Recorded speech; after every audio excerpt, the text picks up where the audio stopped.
says you're suing those bastards at great benefit? That's right, I say. Is Daddy coming in?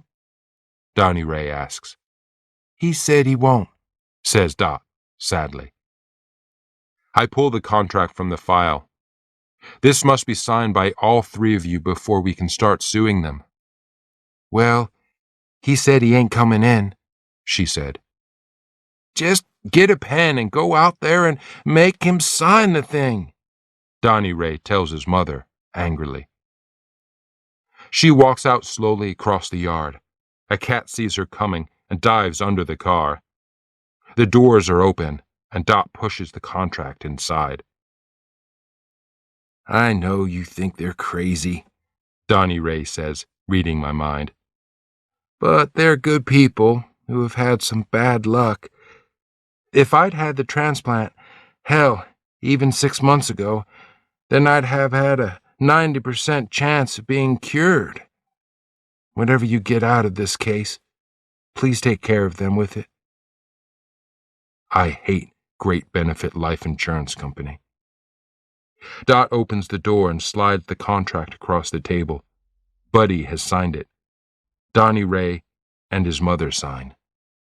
When I leave them, Dot is gently rubbing Donnie Ray's arm and telling him that things will get better. Chapter 3. The Fire. After dark on Tuesday, I'm in my apartment when the phone rings. It's Dot Black, and I know something is wrong because she wouldn't normally call me. I just got a phone call, she says, from a Mr. Barry Lancaster. Said he was my lawyer? That's true, Dot. He's an important lawyer with my firm. He works with me. Well, that ain't what he said. He called to see if me and Donnie Ray can come down to his office tomorrow. He needed to get some things signed. I asked about you, and he said you ain't working there. I suddenly feel sick. It's a big firm, and I'm new. He probably just forgot about me. No, he said you used to work there, but not now. This is pretty confusing, you know. I know.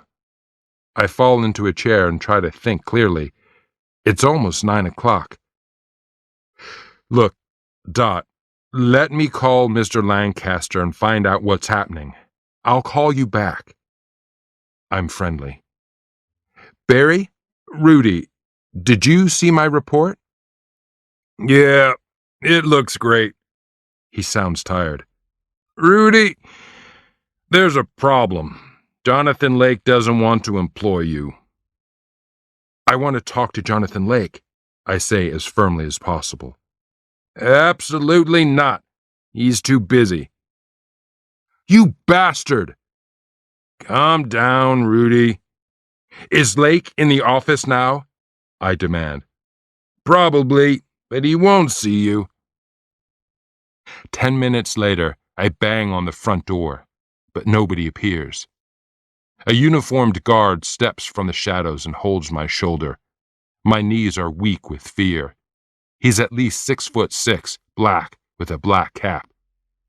You need to leave, son, he says gently, in a deep voice. I push his hand off my shoulder and walk away. I sit for hours on the old sofa in my apartment. I curse and I cry, and then I start to plan my revenge. I finally fall asleep on the sofa, but something wakes me after 9. There are 2 policemen at the door, and I invite them in. Now, what's going on? I ask. You know where Jonathan Lake's office is? Yes. Did you go there last night? Yes. What time? Between 9 and 10. What was your purpose in going there? It's a long story. We have hours. I wanted to talk to Jonathan Lake. Did you? No. The doors were locked. I couldn't get in. Did you try to break in? No. Are you sure? Yes. Ask the guard. The policemen looked at each other. Can you describe him? Big black guy, probably 6'6", uniform, cap, gun. Ask him. He'll tell you I left when he told me to leave. We can't ask him. Why not? I ask. Something awful is coming. Because he's dead. They are both watching me carefully to see how I react. I am shocked, like anyone else would be.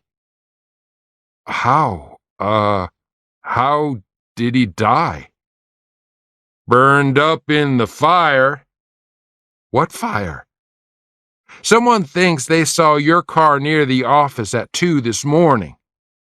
Not my car. What fire? I ask again. The lake firm was burned last night, completely destroyed. And Barry Lancaster told you that I'd make a wonderful suspect? I say.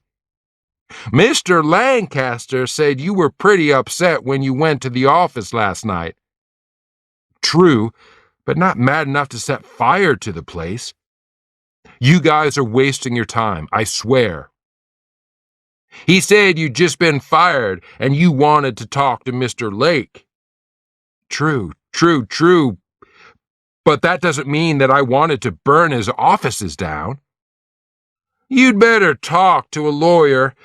Right now, you're the main suspect. I find Prince in his office at Yogi's. He is not a morning person, and I usually try to avoid him until he's had his third drink. That's at about 6 p.m., so I'm much too early. What's wrong? He says. His eyes are red, he looks terrible, and he's in a bad mood. I'm in trouble, I say. I tell him about losing the job, the fire, the police, the dead body, everything. So Lake got burned down. He looks amused. I never particularly liked him. You sure you didn't do it? Of course not, Prince. You'd better talk to a lawyer. I can't afford a lawyer, I say. Let me call Bruiser. He picks up the phone, and a few minutes later, we're in the back of Prince's Cadillac, and he's telling me all about his old friend's career. Oddly, I begin to relax. Bruiser went to law school at night and finished when he was 22. He and Prince were best friends as children and in high school. When Bruiser went to college, Prince bought a beer truck. They could write a book about the things they've done together since then. I've served Bruiser 1,000 drinks, but I've never had an actual conversation with him. I explain my problem. I saw it on the news. When do you take the bar exam? July. Then what? I don't know. I'll look around. Prince jumps into the conversation. Can't you use him around here, Bruiser? You have a lot of lawyers. What difference does one more make? He's a top student, bright, works hard. I look at Prince, who smiles at me like Santa Claus. We both look at Bruiser, who's trying to think of an excuse. Sure. I'm always looking for good legal talent, but it wouldn't exactly be a salaried position. I expect people to pay for themselves. How does that work? I ask. You get $1,000 a month, and you keep 1/3 of the fees you earn. 1/3 goes to my office for secretarial work. 1/3 comes to me. If your third is less than 1,000, you owe me the difference. Bruiser is watching me closely. He's offering me the only job left in the city of Memphis, and he knows I don't want to take it. When can I start? Right now. But the bar exam. Don't worry about it.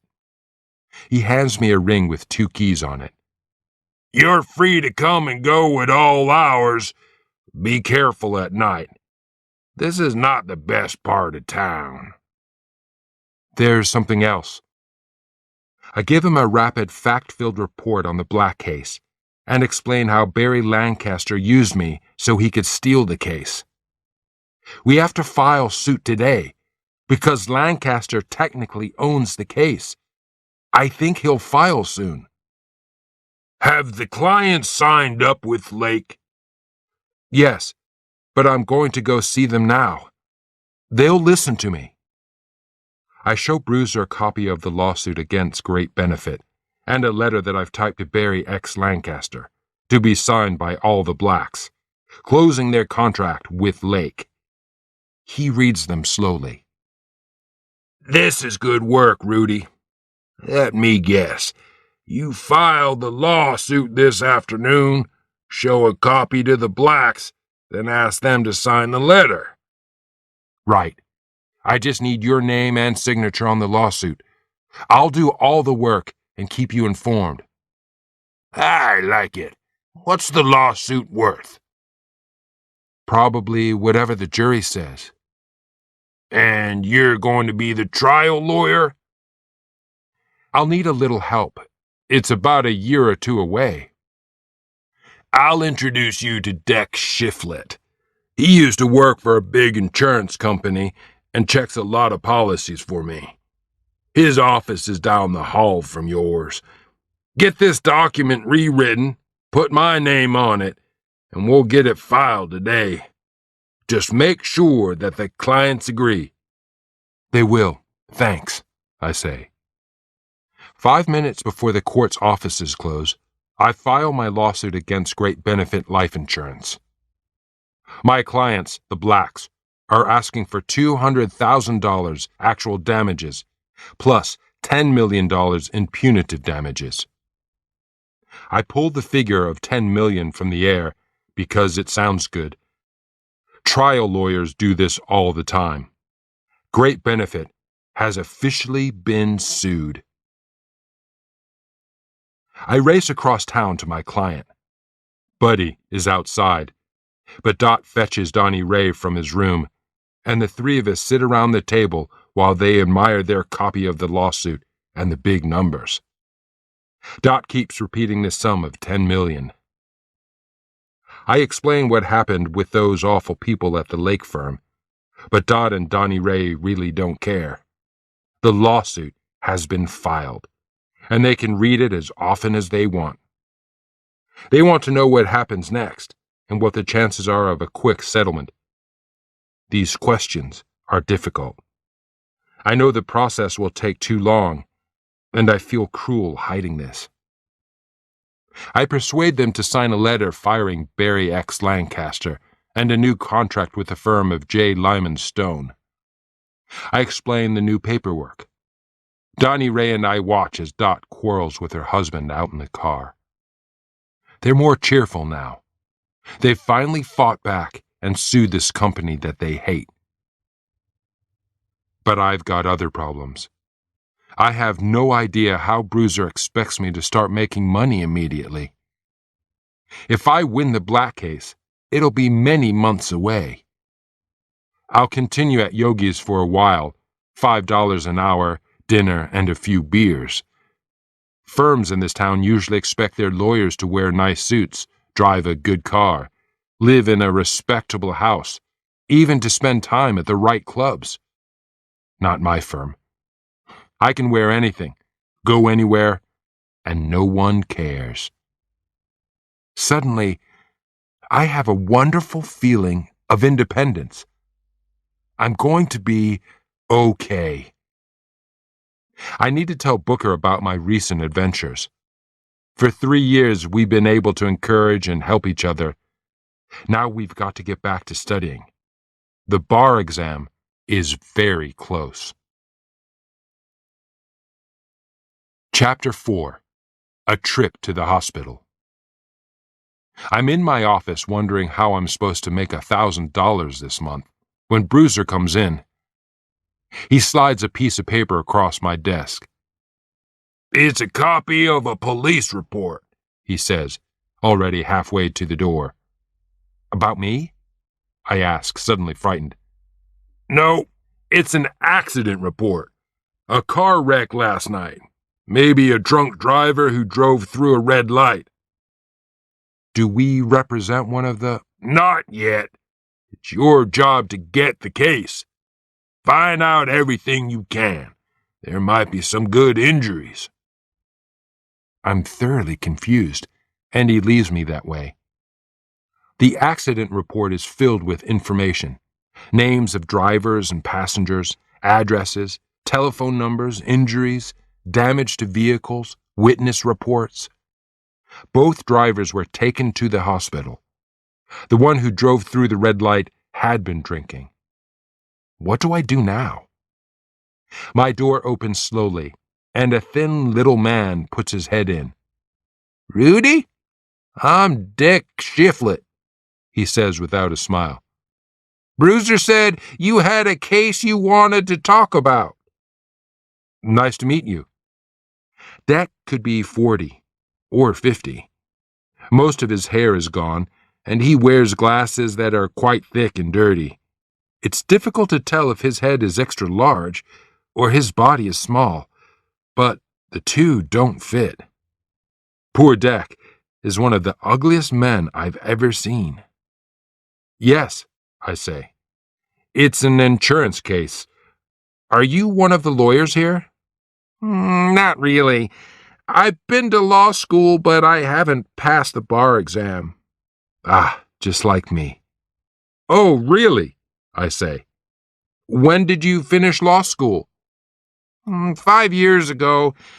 You see, I'm having a little trouble with the exam. I've tried 5 times. Sorry to hear it. When do you take it? He asks nervously. July. It's difficult, isn't it? Yeah, I haven't taken it in a year. I don't know if I'll ever try again. Yeah, well, how long have you worked for Bruiser? 3 years. He treats me like everyone else.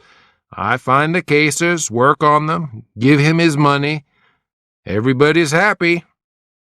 I hand the accident report to him, and he reads it quickly. Bruiser gave it to you, right? Yeah. What does he expect me to do? Find the guy who got hit.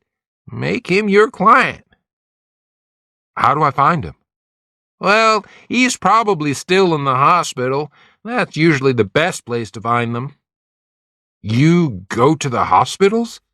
Sure, all the time. Bruiser has some contacts in the police department. They send him these accident reports almost every morning. He gives them out around the office, and he expects us to go get the cases. Which hospital? What did they teach you in law school? Well, they didn't teach us to chase ambulances.